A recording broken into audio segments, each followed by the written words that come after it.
Super summer of sport here on easyodds.com. More different sporting events, and you can shake a stick at. And to have a look at one of them is our very own Angus Loughran live in the studio. Let's look forward to a bit of strawberries and cream, Angus, if we can.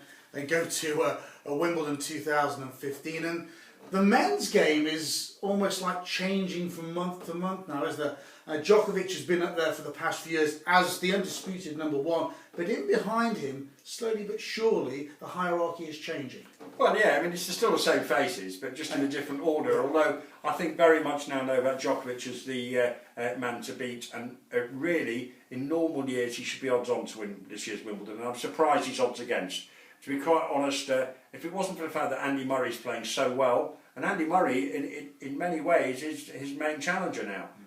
Roger Federer and Rafael Nadal for so long, the clear 1 and 2 in the world, possibly 3 and 4, and in Nadal's case, he's going to be set a big task by the seeding committee at Wimbledon, and it's going to be quite hard for him at Wimbledon this year, and that's why he's as big as 14-1 to win the title, which many might think is big value. You can never discount Roger Federer at 5 or 6-1, but Andy Murray will be the main contender against Novak Djokovic, who's clearly the one to beat.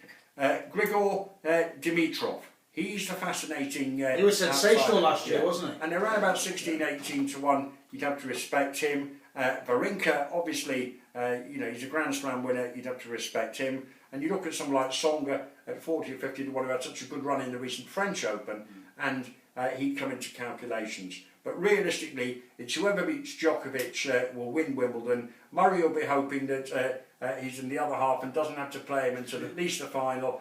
But you can get lucky, and Wimbledon does often throw up surprises on the route to the final. But if Djokovic were to get to the final, he'd be very much the man to beat. Novak Djokovic then to win the Wimbledon men's singles. Surprisingly, according to Angus Loughran, at odds against here on easyodds.com.